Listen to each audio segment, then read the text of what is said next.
Okay, this is weird. What's wrong? How did you get in here? I'm sorry, what year is this? Did you just ask me what year? Yeah. 2020. Ah, shit. Left my one mask in a spaceship. Oh, it's cool. I got an extra. How mad are the other aliens? What other aliens? Okay, I got some time. Think quick. Can't remember the word in your language. Oh yeah, they call me the glitch. Everything you know is a lie. Everything you know is a vibe. Meaning everything is energy and everything is water from the granite. Then you'll count it to the sun in the sky. They put a television in front of you and channel some lies. They call it program because they program your mind. Trying to keep you in line with this linear time. Don't you humans understand you were truly divine? Wait. Did you say that everything is water? Big trippy, yeah, I know. Roll your boat up the stream. Merrily. Life is nothing but a dream. Shallow minds get lost at sea. But you're swimming with the sharks now. Going some across with me. I'ma teach you about the Fibonacci and wait, they're listening. Here's a house break. Cool, right? Yeah, I like this actually. I'm just dancing. Hey. I ain't think about nothing too controversial. Ooh. We just dancing. Hey. We ain't think about nothing too controversial. Check out my brand new TikTok dance. Okay. It's called the Shadow Man, cause I'm shadow banned. It's the Shadow Man, I'm the Shadow Man, yeah. Right. Step 1, go outside. Done. Step 2, find a vibe. Done. Step 3, make a shadow. Yeah. Step 4, alright. Now that all the feds are gone, humanity's survival would depend on y'all. We got snakes trying to end it all. Take a shape of some humans in the White House, hella involved. Most people won't survive the war. The ones that do finna find the source, find the power to combine the stars, to find the particle to find the God, and then everything glitch to the Big Bang start.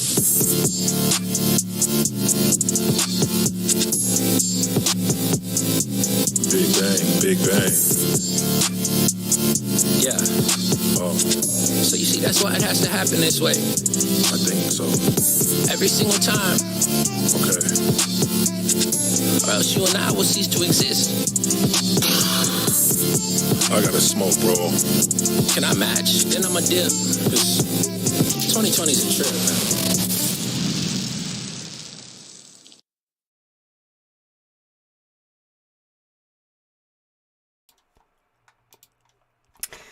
Happy Monday, everyone. Welcome to Catalyst Energies. My name is Dee. Thank you for joining me. I am so grateful that you are here.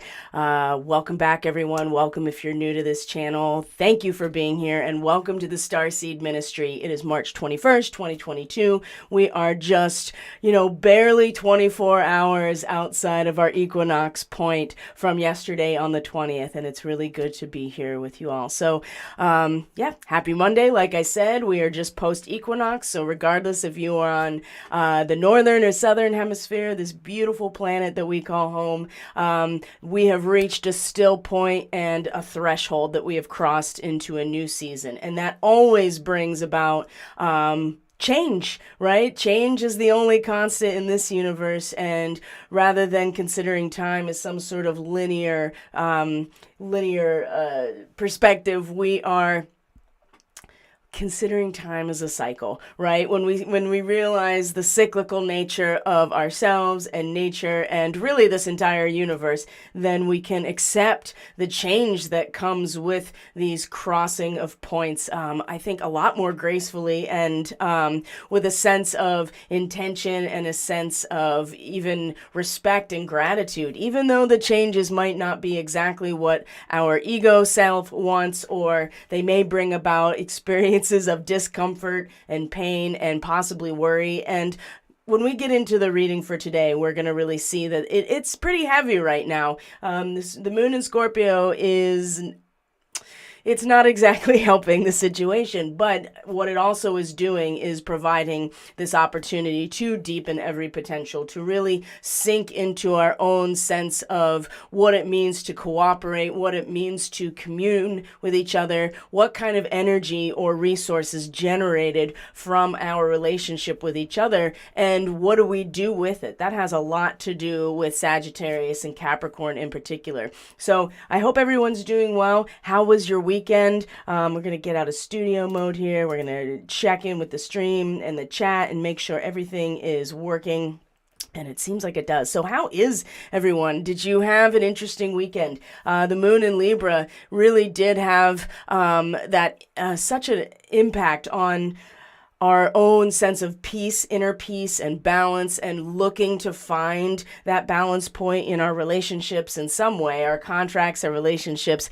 And it was eye-opening, as was the full moon, right? The full moon was a culmination or fulfillment point, and I think that we all got a sense very deeply what it's going to take in order to fully align ourselves with the avatar of what it means to be an instrument of divine source or the sacred plan to unfold through us, or utilize us as a means to do so. I think that even if it wasn't dramatic outside, and that's kind of how it can be with the full moon sometimes, it's not necessarily a dramatic expression, although it can be. It absolutely can be with the full moon when the feels take you over and you find yourself acting out of the intensity of that experience. But I have a feeling, and I can speak to my own personal experience, that it was very revealing internally for all of us. And there may be experiences that happen out on the world stage, in our own lives, or at a smaller group setting that allowed us to make that connection. But it really had a lot to do with each of us inside our own emotional and intuitive potential and our own landscape internally. If we have the emotional capacity to seize power of ourselves in the face of, definitely in the face of some sort of catabolic change, as we just talked about, the moving from one season to another really does signify and trigger a lot of change, because that's just the nature of our seasonal cycles here on this planet. If you are in a seasonal cycle, of course, if you live near the equator and that's always where you lived and you didn't realize that there were seasonal changes on other parts of the planet, I think that it would be kind of horrifying to watch all of the plant life die away and the animals go into hibernation. So it's all about perspective, right? And position.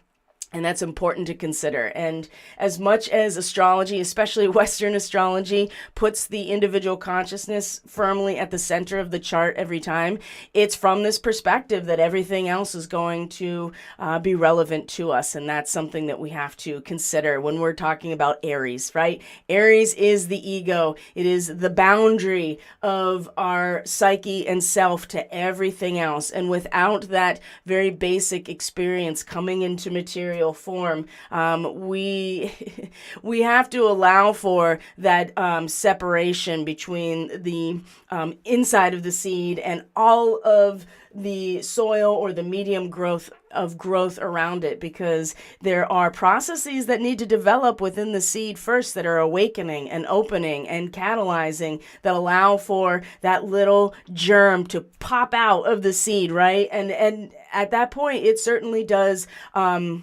lose its shell. And today's degree of Aries is almost one of my favorite, just in general, because for the first degree of Aries, as the woman is emerging out of the field of potential, right? She's coming out of the sea, all of our desire and potential starting to emerge into some sort of form, some sort of singular point of creative potential. It's the second degree that really brings us back to the need for an objective perspective to balance out our subjective experience of reality. And it's a comedian, right? The very important art of comedy, to be that mirror and to reflect back to the audience that objective experience or that objective view without having to be, well, I would say without having to be overcome by it before it's time, right? Just like this, the shell of the seed protects the inside as it's developing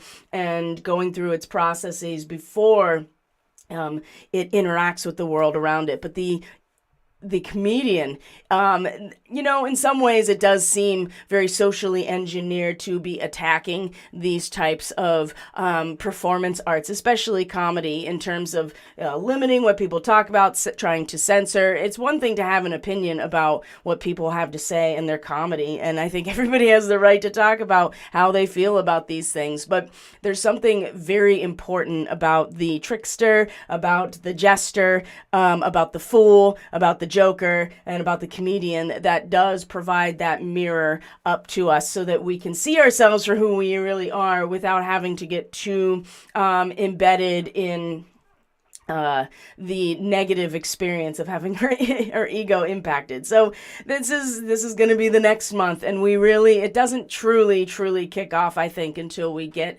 to our first new moon of Aries season, which will be on the 1st of April. So I covered that time frame, and this next 2 weeks in depth for each sign for the forecast, the full moon forecast. So if that's something that you're interested in and you're not aware of that yet, that's in, the Virgo one I definitely posted on all of the public platforms. That's available to anybody. And then if you want access to the other signs, you have to be part of the Starseed Fellowship through Subscribe Star. That's in the link in the description box below, right? I just don't like taking up so much time like doing promotion when I can be talking about astrology. But it's important to let people know because you never know who's going to be new on these platforms. So how's everyone doing? So Barbara says revealing is the best description. It was hard. I feel stretched thin in maintaining my own power, not quite getting the Aries ego bounce yet. Yeah, and you know what? It's gonna like bounce off Chiron at this next new moon. And I think that'll be the bounce, but it'll be a bounce that'll be very like, oh,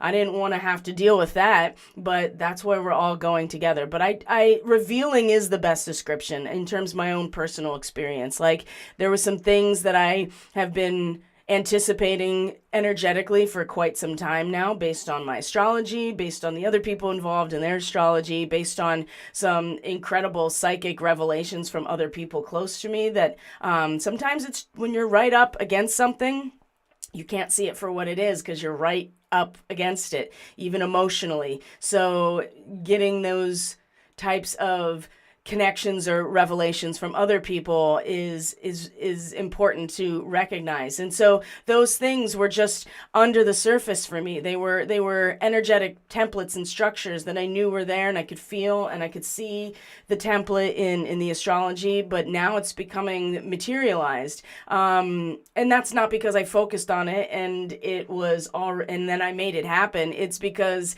it was already there energetically and the template was already there. And now the individual strands and everybody's participation in it is starting to become a lot more clear and revealing exactly the emotional aspect that needs to be mastered with this Virgo energy. This is going to be a very difficult reading, and the moon in Scorpio is not making it easy to kind of escape the feels of all of it. So Emily says, I'm comfortable in this energy, but I have lots of planets here. Are you talking about Scorpio? I do as well. Like, yeah, I'm personally comfortable, but I also feel like that a lot of people, are not going to be as comfortable. So when you are, especially Scorpio moon people, but if you have a lot of Scorpio, you have a strong Scorpio stellium or just connection to it, then yeah, this is an energy that's familiar. And in some ways, it'll be familiar for us at a soul level, because when the moon crosses South Node or K2 very early tomorrow morning or late tonight, depending on where you are, we're all going to be like, oh yeah, I remember.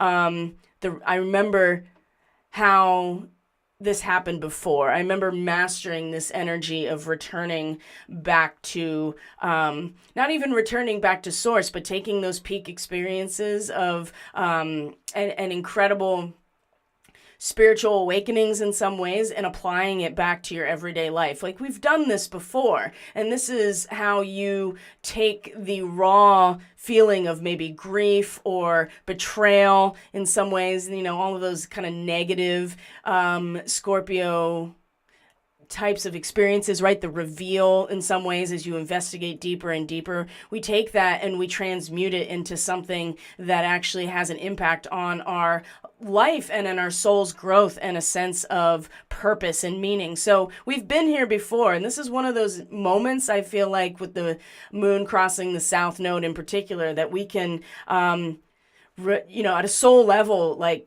allow the momentum to move us forward towards where we're going, which is really to command ourselves in relation to whatever the natural world, whatever that means to us, whatever is the collective energies at template level. This is where we're being drawn to in order to evolve at a soul level right now. And there will be plenty of opportunity to, again, come back into that societal ritual space. But in order to make new structures, in order to develop new templates for the ones that are absolutely being destroyed by the likes of Pluto right now, and have been for a long time, we have to be able to just identify with what is, and that's a big part of Taurus as well. And as we're going to see, the moon is going to be opposite Uranus today in Taurus, so we'll get into that particular we'll get into all the astrology. There's quite a bit of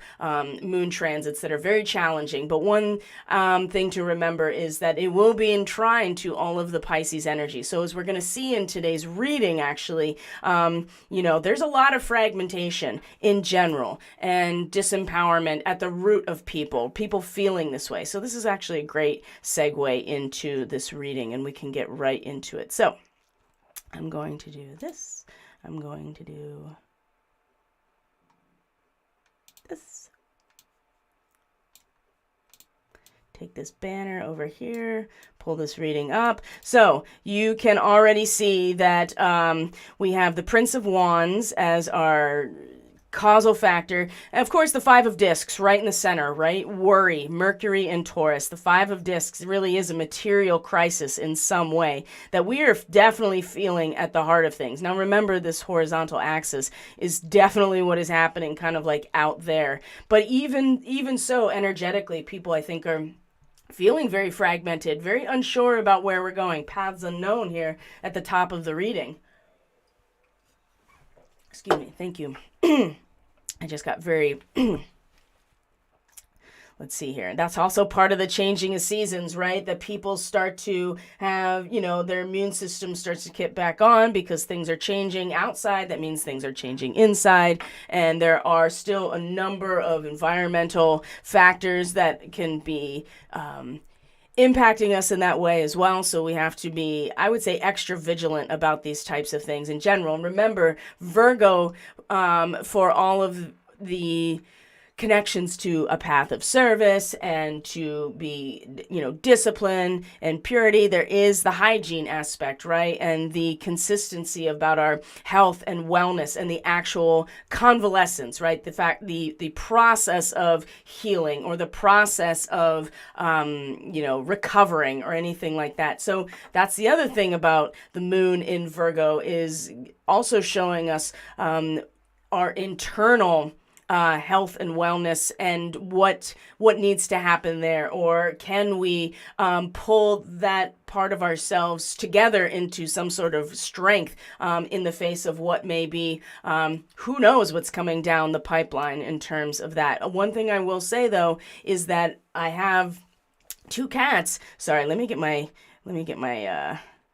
disembodied voice back up here so that I'm not, I just want to make sure that I'm present here. So I do have two pets who have conditions that impact their immune system, right? They have an autoimmune disorder. And when one of them, who is much more sensitive and seems to have a higher frequency of up and down in relation to what's going on energetically, last week he was just really, really intense and very, very activated and very amplified in his behavior, in his actions. He seemed almost, just too agitated. And now he's kind of bottomed out, and now his symptoms are coming, all of his physical symptoms. So keep in mind too that there may be things down the pipeline here in terms of impacts on our own health and wellness. And Virgo has a lot to do with that as well. So, and I'm not saying we should be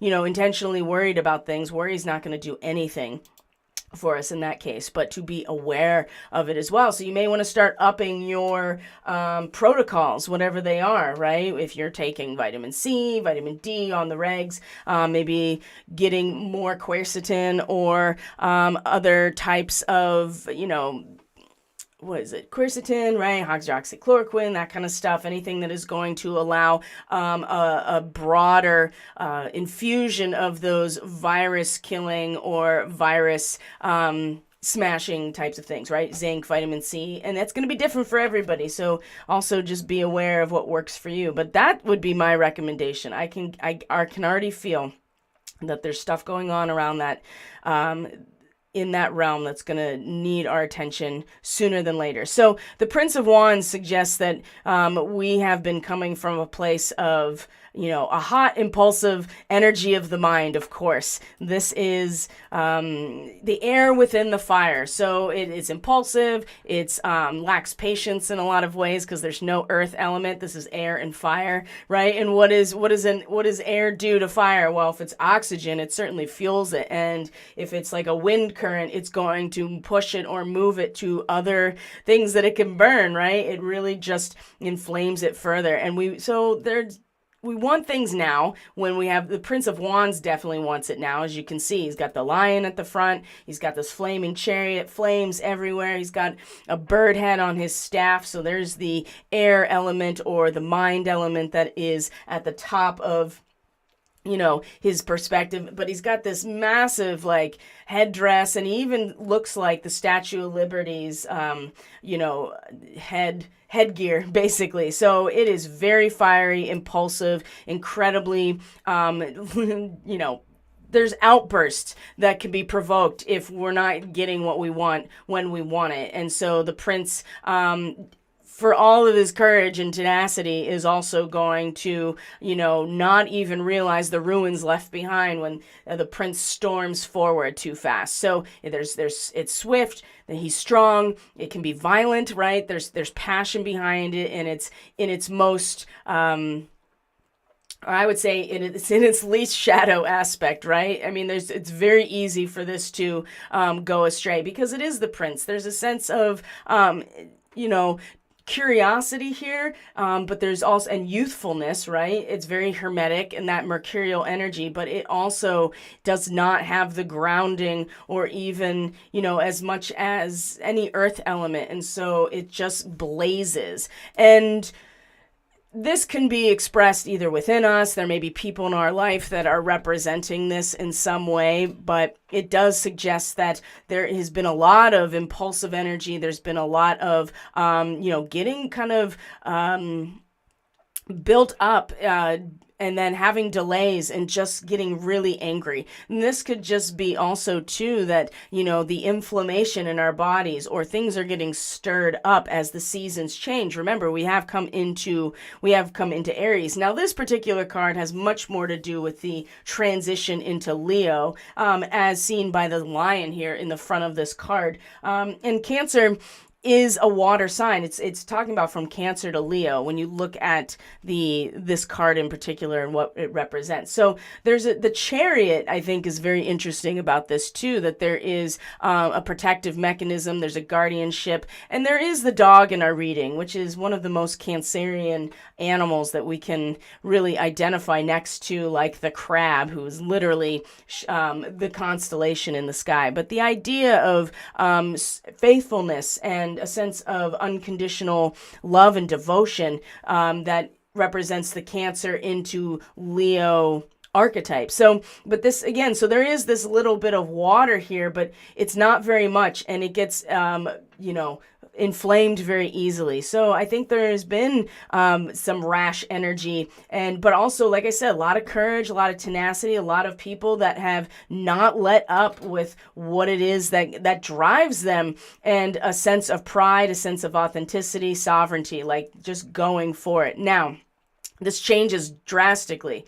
Next, the Five of Discs is a completely different energy, right? This is Mercury. Again, we are talking still about this mind aspect because the Prince, as a court card, also represents the mind. We see Eight of Scrolls at the top here. This is the mind or thoughts as well. So there is the mind aspect is still very present, and we see that the Hermit is also not only the Virgo card, but Virgo is ruled by Mercury as well. We see the Hermit in reversal. So if we just look at the horizon here, it's a very drastic shift. Maybe the prince has burned down so much and now is turning around and being like, ooh, what did I just do? Or maybe the fire finally like burnt itself out, and now we have to go back and kind of deal with the aftermath of whatever this is. Or it's just a consideration now after all of this time of just being very there's a lot of, like I said, courage, tenacity, passion, swiftness, and then it's just a brick wall almost of like, oh man, I got a crisis moment, right? Material crisis. The discs are the nuts and bolts of our lives. And so whether it's financial, whether it has to do with the physical world around you, if it has to do with your health and wellness, again, that's coming up very strongly on multiple fronts for me right now, to be mindful of taking care of ourselves right now. So the Five of Discs, we're talking about worry. So it's the mental fixation in a lot of ways on what could happen as well. Not to say that it won't happen, but it's right at the heart here. And we have to, I think the best use of this energy, because worry is just like, this feedback loop that you never get out of, and it's just wasting a lot of your problem solving energy by worrying about things. But also too, this does suggest that there is the potential here to problem solve when there's an imbalanced, disruptive change in your physical reality or a material crisis. And of course, the moon opposite Uranus and Taurus today is going to bring that type of disruptive change, material crisis, from a much higher perspective. Uranus representing the collective, like the third eye opening. So you're seeing it from a much higher bandwidth, but Five of Discs with Mercury, it's like each of our mind, like our monkey mind, basically focusing and worrying and considering, right? That's the other thing, a reconsideration of values with Mercury and Taurus. That is one of the higher potentials here too, and managing to get along in hard times. I mean, lots of people are preparing for and considering and worrying about things like,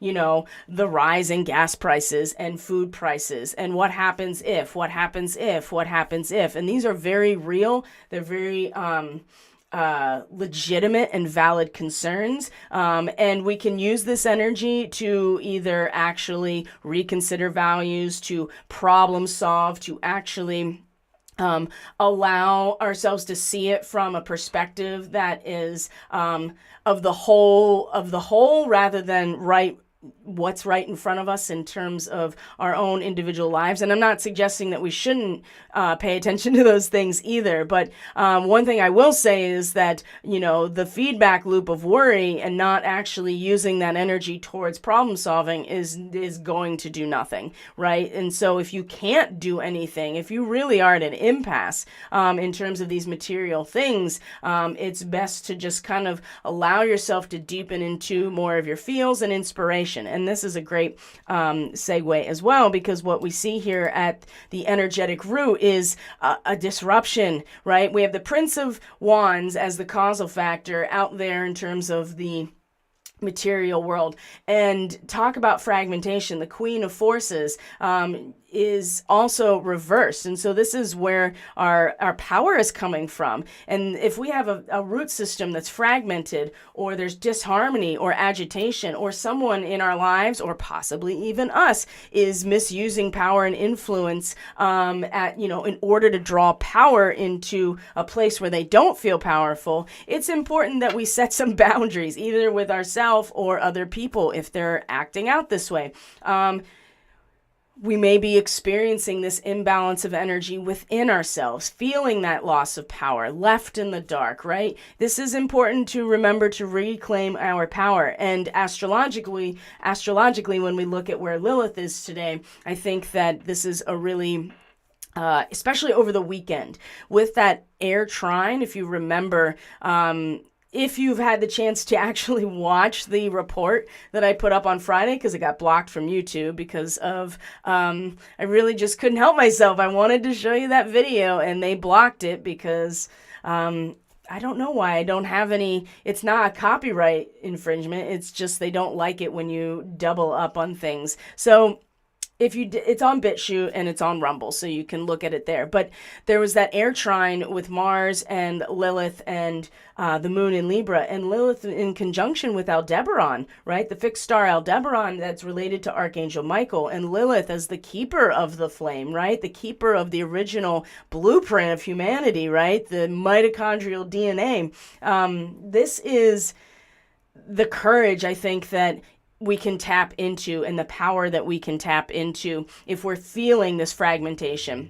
And there's a lot here that can fragment us, from our own personal experiences to what we are inundated with in terms of messaging and signals and narratives and anything else that we end up exposing ourselves to intentionally or unintentionally can fragment us. But I have a sense here that when people are worried and they are feeling a loss of power, they feeling that they are not in control of themselves, and specifically when we are on in this mental space where we don't know what's coming, and we could go down the same pathway because we know what to expect, but then we don't allow ourselves to, go into new territory and grow and learn something new. Perhaps they may be a little risky to take these unexpected or these options that are not known. But if we're attached to the same thing over and over again, we're going to miss new opportunities to form new neural pathways, new ideas, new experiences, new discoveries. And how are we ever going to actually set down any new pathways in our own thinking if we don't investigate these unknown paths and make decisions that lie before us with confidence, right? So we're flexible, we're brave, we can step into the shadows.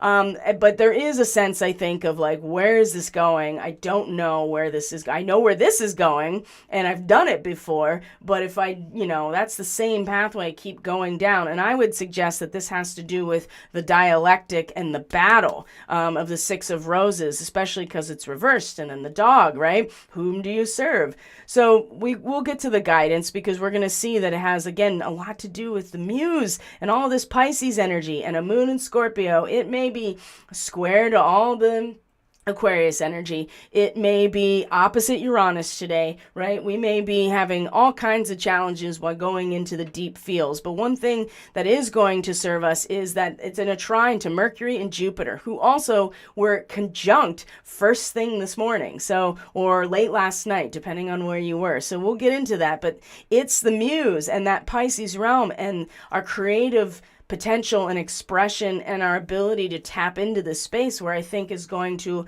allow us to find that sense of balance when otherwise we may feel fragmented and disempowered. So when we'll get there, because I want to just bring up the Hermit real quick, because this is our Virgo card, or Saturn in Aquarius, right? The keeper of the gates of knowledge, and standing for the search for wisdom, right? And so Saturn's been in Aquarius, it continues to be in Aquarius, and it actually it's going to be in a square to our Scorpio moon today, as we're going to see. But the degree that Saturn has moved into now is providing much more.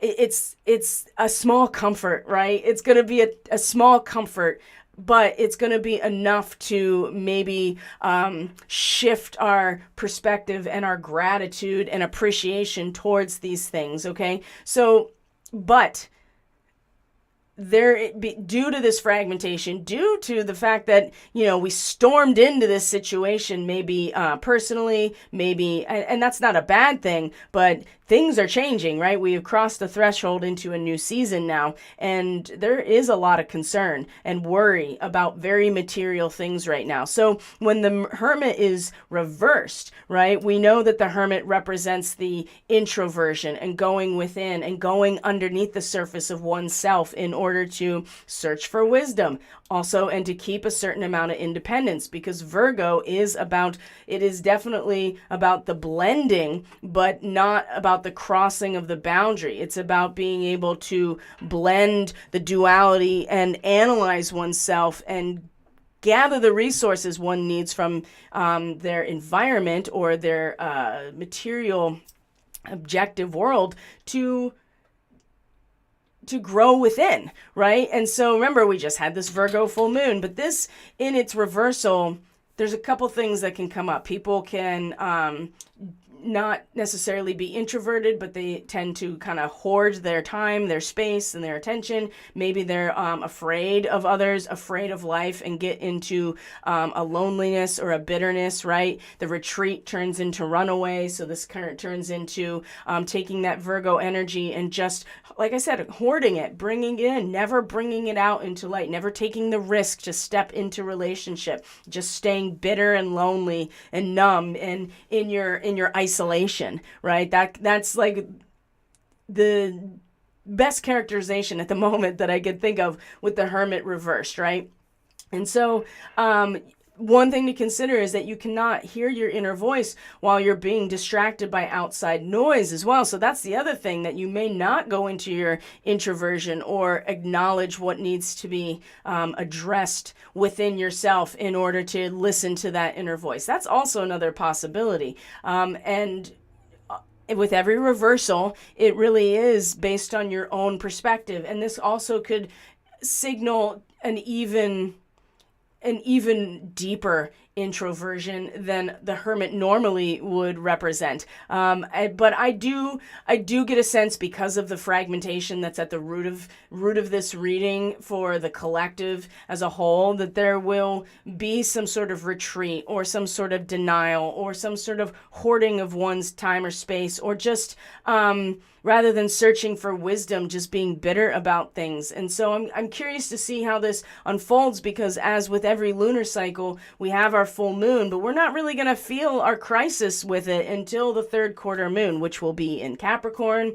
It's soon going to meet Pluto right after. So this could also stimulate kind of like, I don't want to come back out of my introversion. I saw what I needed to see down here, and you know what? I'm going to stay right here. Or numbness. That's another possibility as well when it's reversed. So this is just a snapshot of right now, and there's so much awesome and really very powerful guidance, so that we aren't like just kind of trapped in this particular cause and effect relationship. So let's look at that. Here's the muse. I mean, here we are again, the muse, right? Creative resourcefulness, upliftment, imagination, and the unicorn. It just doesn't get any more obvious than that in terms of, are you feeling fragmented, disempowered, right? If there exploitation of others in your life, or if you're feeling out of balance within yourself and your own potential, your creative potential,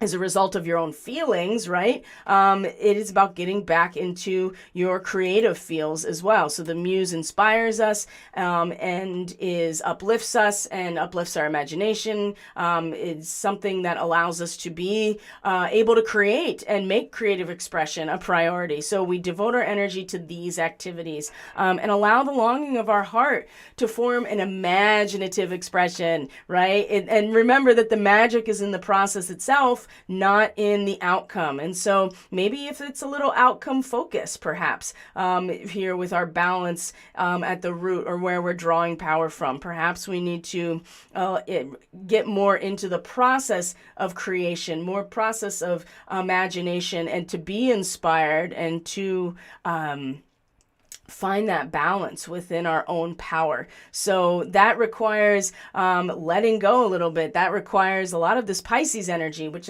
remember the moon in Scorpio will be trining Mercury and Jupiter, and then even in tomorrow, Neptune. So this will, I think when the moon then comes to meet the South Node also tomorrow, after making all of these really beautiful connections, all these trines to Pisces, right? It will, if we can align with this in some way, or find our creative expression, make it a priority, allow ourselves our imagination and love and inspiration, I think it will really help. And it's a seamless water trine, a moon in Scorpio to all of this Pisces. So when we get into the astrology, we'll unpack some of the symbolism with each of these transits. But it seems to be very much in the creative fields. Now, the dog, your loyalty and faithfulness is misplaced by serving too many masters. Something to consider as we're considering the paths unknown. Going into new territory. We're going into new season. We're going into new territory. We're going into places maybe we've never been before, and really just contemplating where we're going to go. And maybe emotionally we should consider, where our loyalty lies. Whom do we serve? Are we compromising our own integrity? By trying to placate other people, especially in terms of their fears and in their insecurities, or are we going to allow God and love to be our true masters in this situation? That's going to help direct us and give us the courage, again, to maybe take an unknown path, because we've reestablished our connection to and where, to who we're going to be loyal and faithful, and where we're giving our service. Now, again, the War of the Roses in its reversal, it's pretty clear here. Like, walk away from the battlefield. Like, this is just, this relationship, whatever it is, and especially at a societal level, and the dichotomy that continues to be created in every step of the way to keep us in this position. There is a relationship that is broken, and the conflict has disrupted our life, right? And that's been probably happening. That's happening for generations and generations, right? We are constantly at war. And so we may feel great loss and sorrow over what this means, but we have to be realistic with ourselves that we've been attached to an illusion for the most part, and be honest with ourselves. And once we free ourselves from the struggle, we can allow our wounds to finally heal, right? And clear the battlefield. This is going to be way more relevant when we get to this new moon in Aries that is conjunct Chiron. I think that's going to bring it right to everybody's subjective, personal experience when that happens. And all of April is going to be a growth period around that. That's also going to allow us to finally start healing these wounds, because we will finally leave the battlefield and acknowledge that this is not serving us at all. And in fact, it's illusory. And so, especially in its retrograde, right? It's time to go. So whom do you serve, right? Walk away, clear the battlefield, let your wounds heal, right? Realize and be honest with yourself that this dichotomy that's been set up, or that you maybe have been very, very strongly wrapped up in the meaning of this. Realize that perhaps it's time to clear this away so you can go down a whole new path, right? I mean, the thing is, when things like this are kept in this dialectic, and we do the problem, reaction, solution type of format that they've been using for a long time now. Remember, it's the energy, this dualistic standoff that gets drawn and siphoned and utilized, right? And which is kind of a Scorpio thing, but the real energy is when we find that synthesis with what seems like two opposing aspects, not because somebody else, managed and created the conditions in order to get exactly what they want, which is also a very Scorpio thing, by the way, to investigate and to research and to really create something alchemically. We are the ones that are making this choice based on our own experiences. And when people who are seemingly diametrically opposed are going to come together onto this battlefield and link up and shake hands, it's over. It's over. And I think that it seems so bizarre to the masses to do that, even though that's been something that has been taught to us in terms of how are we going to bridge the gap? How do we get past war? All of these things. Well, that's a big part of it. We're going to create something new as a result of coming together. So, the reading itself, minus the corners here, is pretty intense, and I can feel the intensity, but it's also, there is a lot of guidance, and we have, some time to really work with what has been revealed within each of us over the weekend, especially. So we'll get into the astrology now, just to start addressing these all of these different moon transits that are going to be just challenging us all day. But also, if, like I said, if you got strong Scorpio, then this is a place that, like I said, you feel comfy. So let me close out a couple things here. Okay, so here is our chart. I'm going to check in with the stream and make sure everything is good still. Okay. All right, guys. So here's our chart for, this is 2:21 a.m. Eastern Standard Time. This is today, the 21st. I started here because the first real transit of this time frame is that Mercury and Jupiter come into a conjunction. Wow. So the mind and the higher mind, right? Mercury rules Gemini, Jupiter rules Sagittarius. They are usually, again, diametrically opposed. Oh, that's interesting. It's not, Mercury collects the data that eventually is synthesized into a new conclusion or a new understanding. So they come together in a mutually I would say beneficial relationship, but specifically what is very interesting about this degree in Pisces, it is characterized by the symbol of a master instructing the disciple. It is a transmission of spiritual knowledge directly from the teacher or master to the student or the disciple. And in this way, what's very interesting is that they actually, if you think about Jupiter and Mercury, and what they have to offer. Jupiter is obviously expansive. It's very, it's in one of its home territories in Pisces right now. So in some ways, it represents the master of understanding because Jupiter rules Sagittarius and the ninth house. And so there's a representation, a symbolic representation of this meaning that it's not that Jupiter is that meaning. It represents the meaning of what we bring together as a society, or the meaning in terms of any kind of relationship or contractual structure, right? Any kind of form of relationship. So in some ways, the transmission, right, comes the understanding coming from Jupiter, and Mercury as the individual mind and consciousness able to interact with the world around us and come to, it's not about understanding with Mercury. It's about knowledge. It's about information. It's about discovery and curiosity and having the capacity to gather as much information as one can. And this is in some ways the student. But what's very interesting about Mercury to me in this way is that Mercury is actually the child of Zeus and one of the Pleiadian sisters, right? And so there is a very magical quality about Mercury that, even though as the son of Jupiter, has this way of being able to also be the master at the same time. Remember, Mercury not only rules Gemini, but Virgo, right? And so the dual nature of everything is something that Mercury is also able to manage. So they're kind of like seamlessly able to, they're transmitting to each other, one from the position of like the big picture, the understanding of it all, and Mercury receiving the data. And then at the same time, there is this quality about Mercury that's kind of like just like winking his eye at Jupiter. He's like,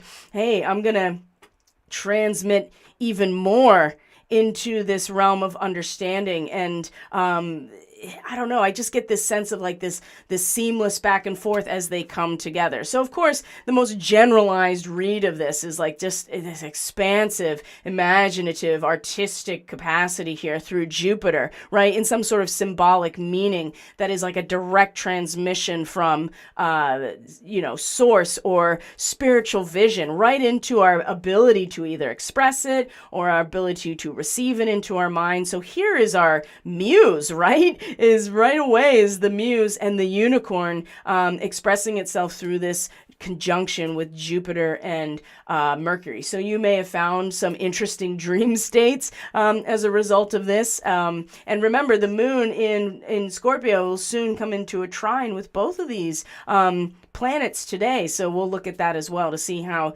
that particular degree actually supports both of these. But it right at first is creating the mind space and the understanding and the ability to act on that understanding right away in terms of spiritual imagination, vision, transcendence, compassion, unconditional love.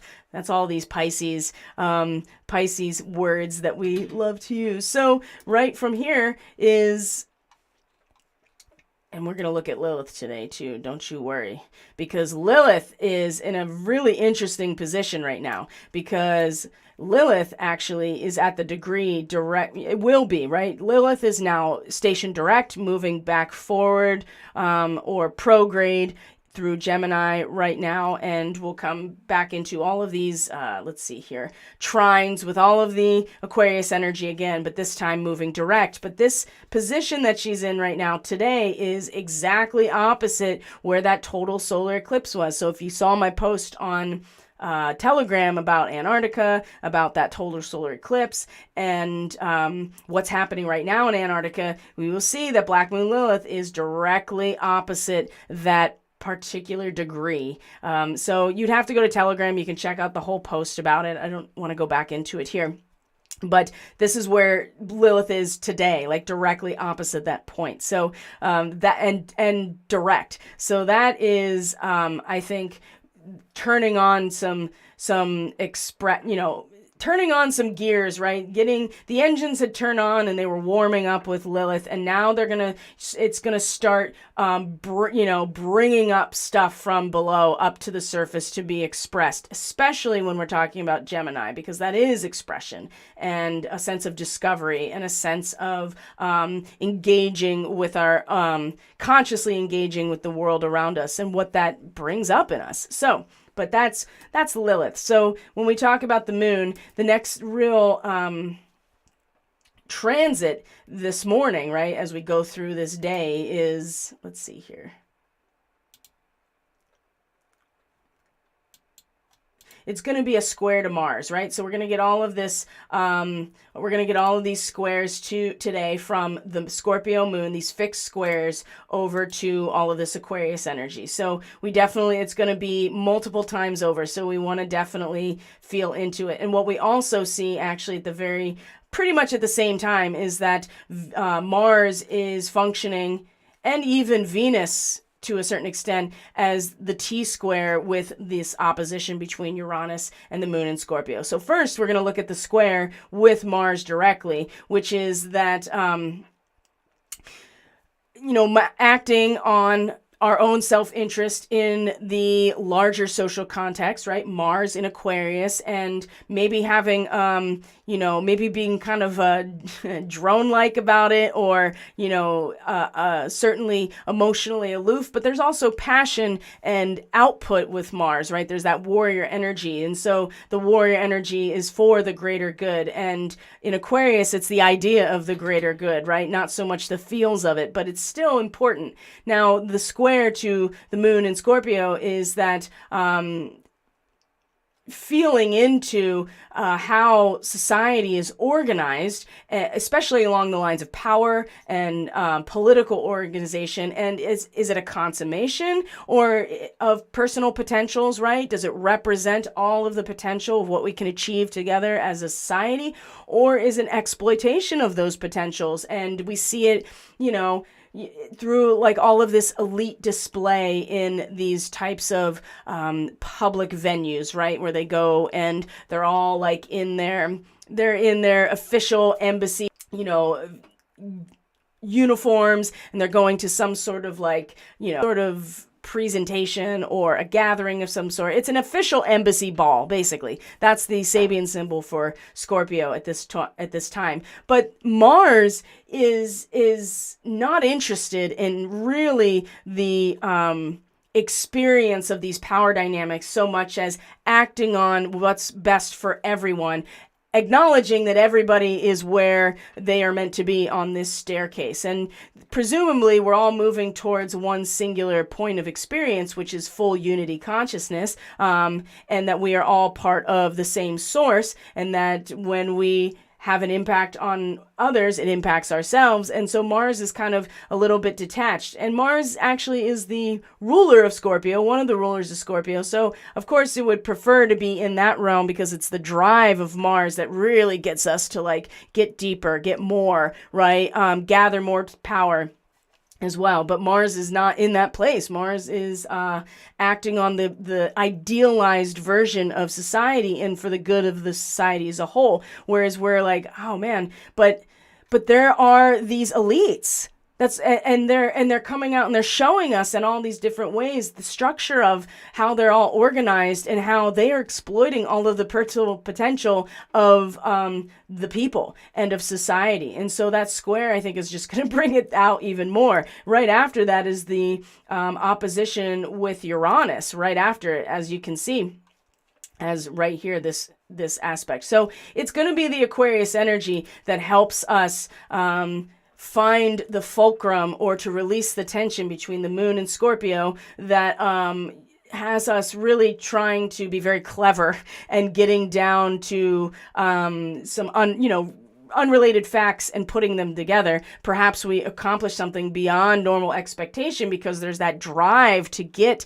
deeper into something and maybe experiment a little bit. And this reminds me a little bit of actually traveling down one of those pathways on the Eight of Scrolls that we don't know, but we actually want to go down that pathway and have a sense of what could be down there if we take those steps. Uranus, though, in its opposition today, the thing is that we may be feeling, kind of clever or like really kind of driven. I think that's even more accurate. We feel driven, or will feel driven, right? This is still this morning. So this is still active as of this morning, but driven to, get again at the bottom of things and to maybe put some things together that we hadn't put together before. But Uranus in Taurus, especially because this is the realm of the North Node, we're talking about the nodal axis here as well, is that it's very, when the resources or the collective energies or power in itself that is harnessable and gatherable, when that is not easily grasped because of Uranus, either taking it to a whole new frequency or bandwidth, perhaps that it is shifting that landscape so much, perhaps we are not even settled on the value of any of these things, but still it is starting to, the baggage of it is starting to weigh on some people. Other people are perfectly capable and intentionally wanting to carry this baggage in order to wake up, in order to, get into alignment with the higher bandwidth of society, maybe to innovate. Perhaps that is a big part of it, instead of doing things the old way when it comes to carrying baggage, managing material goods and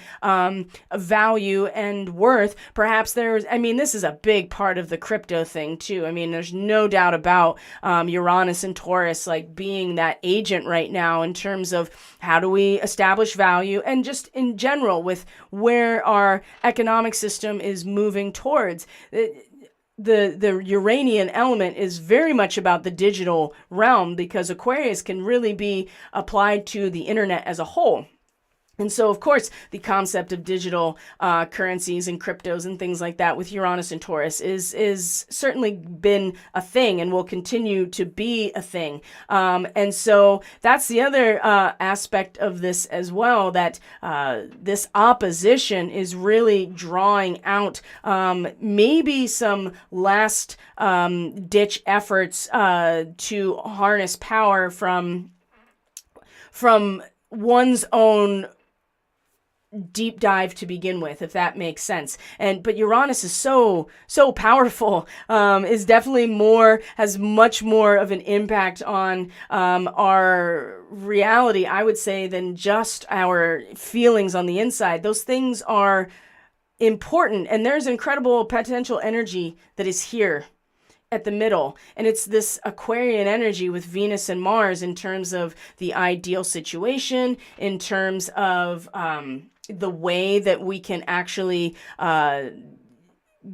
move forward or evolve at a rate maybe faster than we normally would, because we are applying the social capital or the energy of society, right? All of the potential ideas, all of the potential skills, and even just straight physical discipline as well. We can actually move through something as opposed to having to go around it or not go through it at all, right? This is like a train tunnel, and the train itself going through the tunnel, right? This is where Venus and Mars essentially in Aquarius, right? What can we do as a society? Well, we can actually move right through our obstacles by coming together and harnessing the energy of society or civilization or our technology in general. So this also with Venus and Aquarius is, this mutual reception between Venus and Uranus that will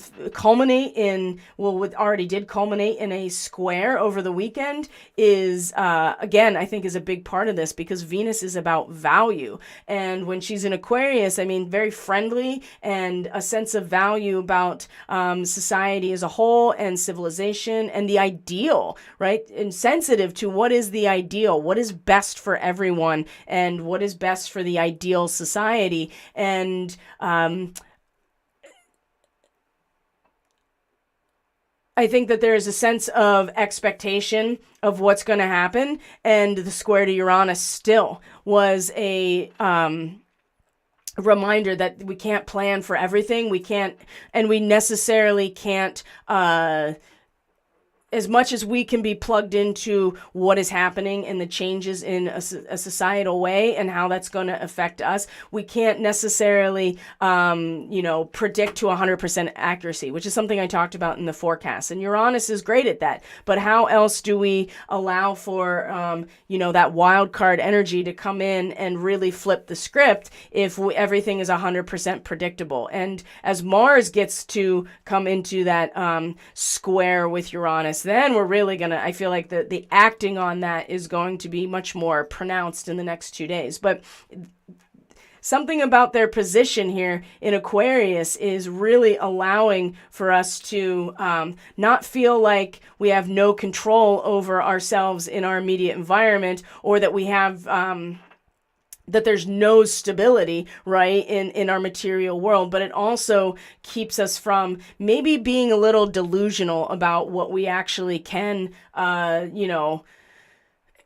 harness from our relationships or from the world around us, right? So as clever as we think that we are, and as inventive as we feel like we are, there is something here about the societal structure as a whole that we've already consummated with Venus and Mars at a conjunction at 0 degrees Aquarius, right? That we have, it's already happened. And so now it's the unfolding of that and the acting on it, right? That is happening right now. And this, again, has a lot to do with the value and what's good for the social order as a whole. And what is the spiritualized and ideal collective that we are not only sensitive to, but acting on?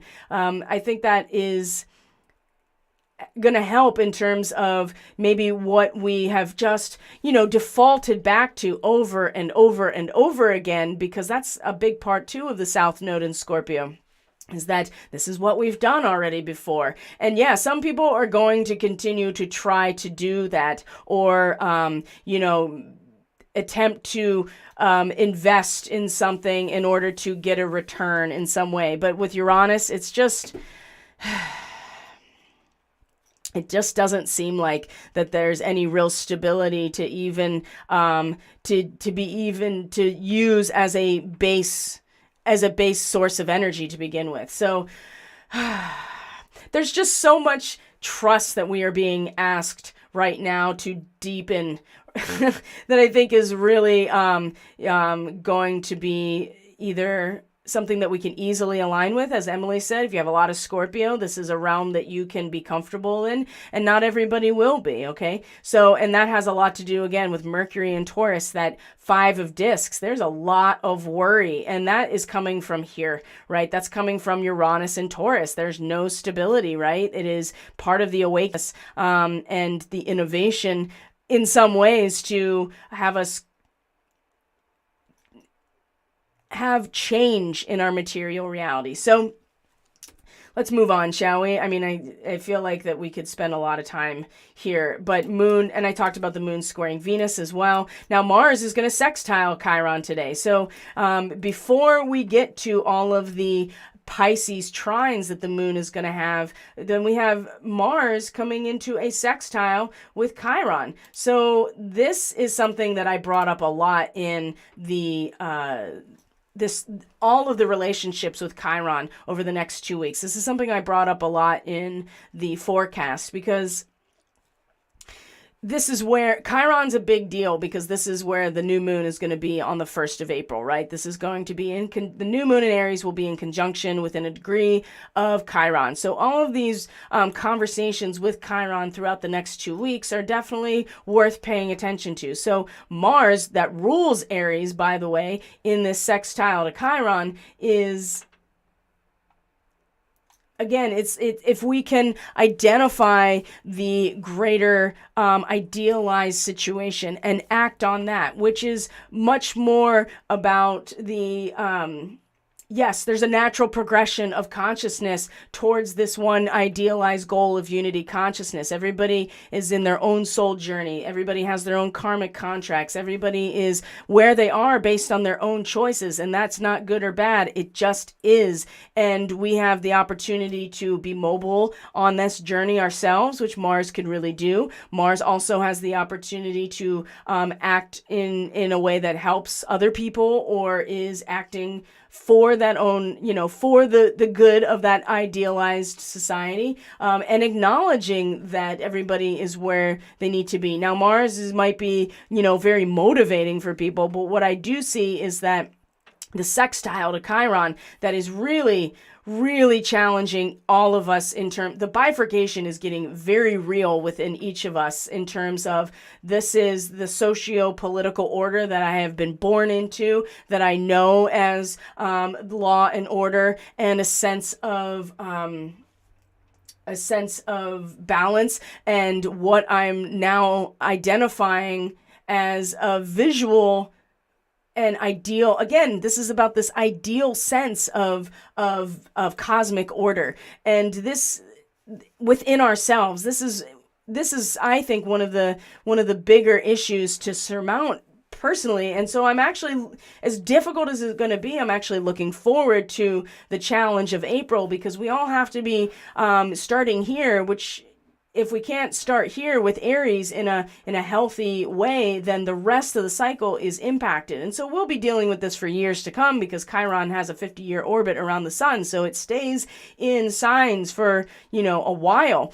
But it's the sextile. It's the fact that the new moon is going to be in relationship to this. It's the fact that Mars rules this territory. And so we can really either heal or to let go and walk away from, the bifurcation that's outside of us that's being created, as opposed to addressing what that feels like within ourselves. And Mars, I think, can be a real agent of courage again, and a sense of working for the greater good. That's Mars in Aquarius, right? And so, and being a little aloof, right? This Prince of Wands I'm getting with Mars in Aquarius, but much more, maybe mature and less, less fiery or less impulsive, right? Now, Mars is definitely impulsive. And that's where we're going to see is in relation to the Chiron, the inner wounding, right? The inner sense of shame and guilt, a sense of like, isn't this who I am? If I'm not who this person is, then wait a minute, who am I? Oh, wait a minute, I thought that natural law and our socio-political law were aligned, but I'm starting to feel like that there is a divide within me now. And so perhaps the sextile here is this opportunity to realize, without this bifurcation within each of us right now, how are we ever going to come around to acting on an idealized or spiritual unity consciousness, even if it's an idea that says everybody's exactly where they need to be, even us, right? And so we may be feeling this bifurcation because we're coming to realize certain things. Maybe we are watching other people in our lives go through it. Maybe the bifurcation within us is because there seems to be such a divide with the integrity that we may have versus what other people are acting on. All of these things. Again, but the action in particular with this sextile from Mars can probably be most beneficial by acting on the idea of a natural progression of consciousness rather than getting pulled back into old stories about who we are. So really important sextile today, which is going to be this afternoon or late morning, later in the afternoon, depending on where you are. So after this happens is when the moon starts to come into these trines with the Pisces energy. So we have this kind of flare up in some ways that gives us a chance to act on an acknowledgement that there's a natural progression and allow the bifurcation within us to be the be the canvas in some ways to allow this action to happen or this realization to happen. So, and then from there, I mean, then we get a chance to be really inspired. So if we go forward, let's see here, we're going to look at, there we go. Pretty close, I would say, right? Moon in a trine to Jupiter. The moon then is in a trine to Mercury. This is this evening, and both of these in Pisces. So Jupiter, right? The master instructing the disciple. So this trine with Scorpio is like direct channeling, right? If we are tapped in, excuse me, one second. If we are tapped into what Jupiter is expanding and representing and being an advocate in some ways, a spiritual advocate in some ways, this is our opportunity to just tap right into it and in a channeling type of way, right? And I'm not suggesting that you should allow yourself to be taken over by anything but the Holy Spirit or God, but Jupiter does represent some sort of social ideal that is a symbol, a pattern of meaning. But if that pattern of meaning is in fact part of direct transmission of the most benevolent and divine type of transmission, the moon in Scorpio in the feels direct channel, like not only are we taking it in, but we can be inspired to then express it again. This is really strong. And then Mercury, right after that, the moon comes into a trine with Mercury. And this is the degree of Scorpio where we obey our own conscience and resist the orders of those who are just exploiting the resources of our relationships with each other. Okay. And Mercury is now moved into that last decan of Pisces. And this is about really trusting, like really surrendering, being able to tap into a tactile and sense-oriented hope for the future, right? We're just like a little kid petting a white lamb, and we're like, that is, you don't think about it. You're not even deeply embedded in the feels or getting into the unknown. You're starting to kind of come back to yourself and being like a little child and surrendering to the will of source or the divine plan in a way that like there is guardianship here, but we also are safe enough to kind of let ourselves go. And again, this trine to Mercury it's like we're going to feel into wanting to obey our conscience. No, we're going to resist. We're going to resist those orders that are exploitive or that are dark and shadowy and don't have the best interests of the collective in mind. And again, through Mercury, through some sort of discovery or expression or imagination, right? I just get a sense of like really being inspired by our guides, by our connection to God, however we experience it. It's coming in through communication in some way that is going to allow us to be like, yes, I can feel able to actually obey my own conscience rather than feel pressured into doing something that I know isn't right. So this is, by the end of today, it'll be very clear, I think, emotionally and to be inspired in some way for following our own integrity and our own sense of conscience. And the day really does end, though, with this square to Saturn. And I think this is part of this Virgo or Hermit card reversed as our effect of our cause and effect relationship, because let's see here. Let's get it exact, because it's going to be right before the turnover. In fact, it's right into tomorrow, or I'm sorry, that's not true. It's right before the turnover of into the 22nd, right? Here we go. You can see it right here. The moon in a square to Saturn. And keep in mind, too, that Saturn is going to start coming into a square with the nodes. It's going to be coming up soon in the next week or so. But the moon, before moving into its conjunction with K2, is going to square Saturn. It's going to then have a trine to Neptune tomorrow. But let's look at Saturn first, because that's really kind of the capstone of today. And like I said, Saturn is moving into a degree now where there can be some serious appreciation for the small comforts that we can find. And a lot of people have been discouraged, disillusioned. You can tell that fragmented energy is still very much under the surface. And in fact, it's a little bit more loud. And I think the full moon really stirred some things up around that and being like, oh gosh, like this is actually what's going on. I can feel the necessity to gather all of my strength and power within myself. But Saturn is in a position in Aquarius that allows for the deepening of every potential and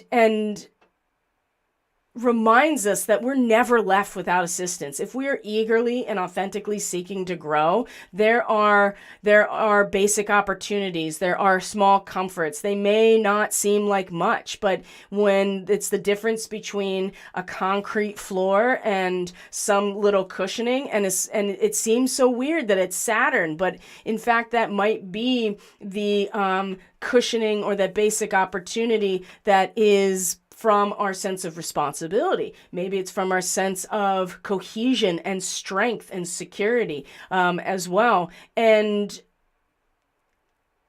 there's a warmth of understanding. It seems so counterintuitive to Saturn right now. And I would say that there is a sense of like this I get this really like almost warm paternal feeling again, which, Saturn as an archetypal figure certainly does not often represent warm and fuzzy, but also it is time, and there's something consistent about change and time that we can rely on. Just like Capricorn represents the matrix and the engine of nature, it's something that we can actually rely on that allows for a structure to the universe. So even if it doesn't seem like it, there is a deepening of every potential that comes through these basic opportunities, these small comforts. And it may come through some sort of paternal type of experience or a warmth of understanding that just seems so bizarre for Saturn. But there is security in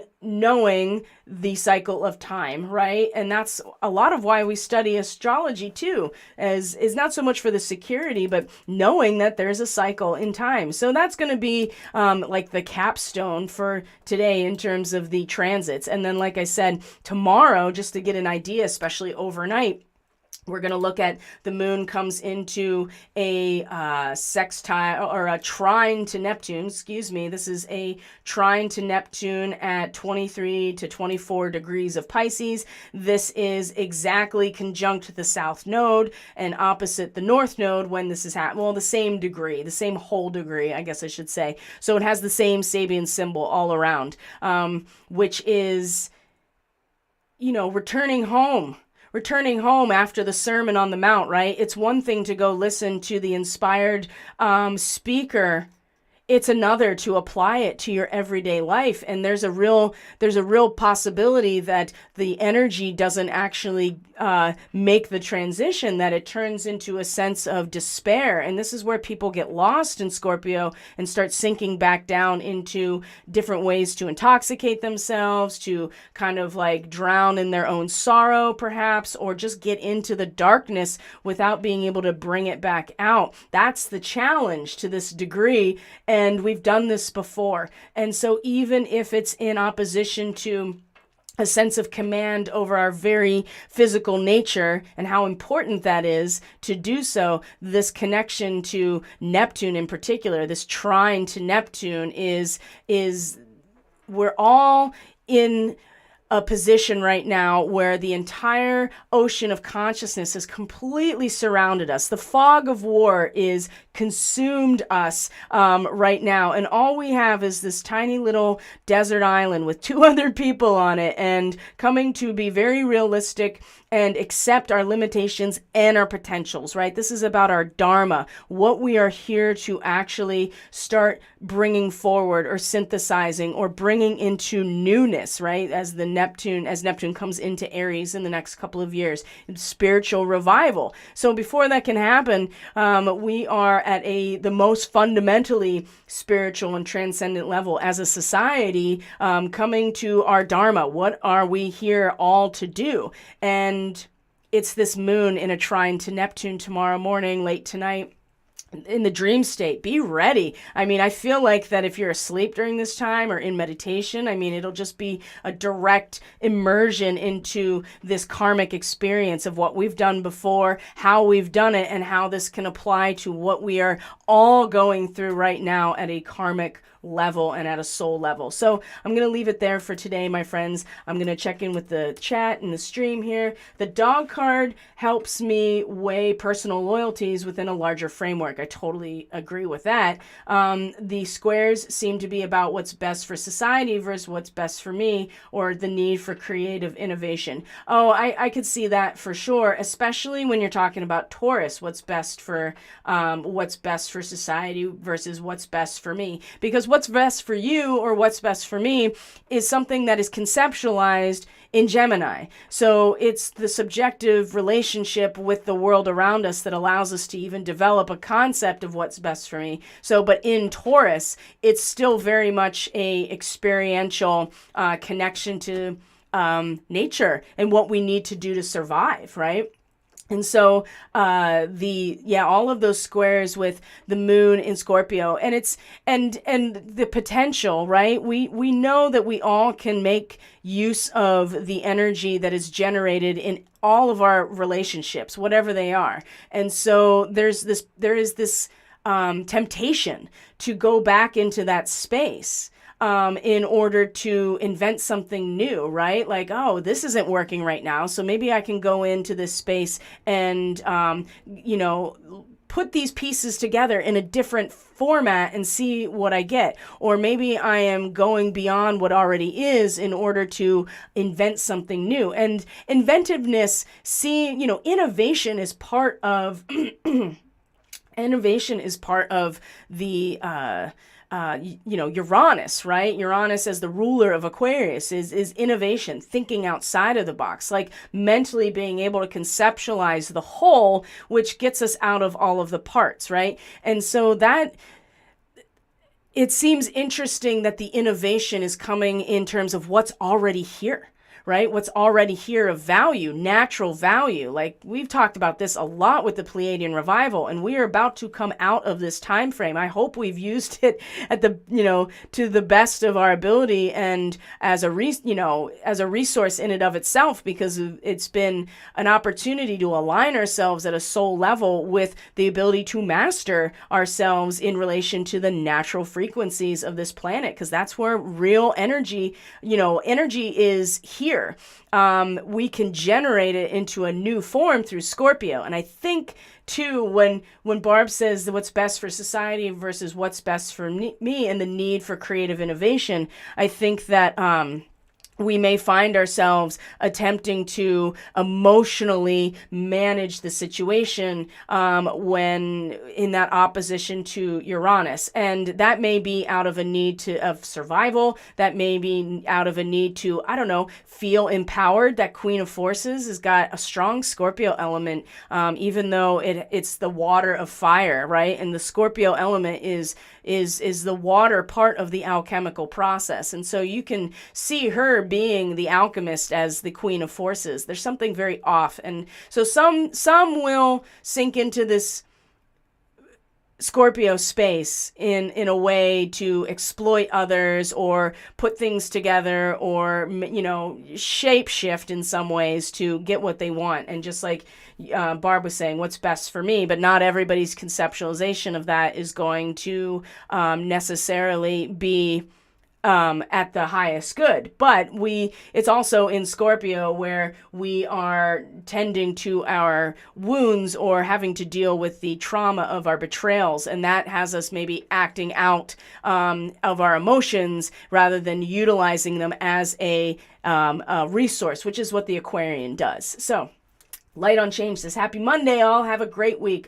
Thank you. I think we definitely need a lot more of this perspective right now anyway. So, my friends, I'm going to leave it there for today. Thank you so much for joining me. I truly appreciate each and every one of you. If you're interested in a reading or energy work to support your process, guess what? There is a new reading sale. I'm going to make the promotional material as soon as I'm done here and put it out on all of my platforms. But it's going to be how can it bloom? We're going to look at the astrology, and there will be a report as well. The astrology from the equinox up to the next solstice in June. And if you remember the how does it end, right, that I did from the equinox into the solstice, the winter solstice, and that area, this is the other side of it, right? So we're coming out of an eclipse cycle around this time, April into May, and starting a new one. We're coming into, go through a whole season of spring to summer in the northern hemisphere, or autumn into winter in the southern hemisphere.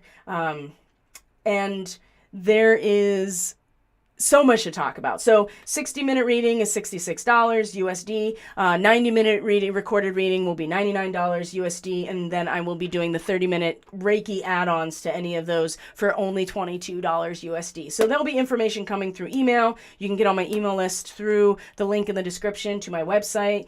Telegram, I'll post it on Telegram, and I'll be flashing it here on all of my transmissions in the coming week. So thank you so much for being here. I truly appreciate each and every one of you. And I will see you for tomorrow's daily. Have a great day, guys. Enjoy the new season, and I will talk to you very soon. Bye.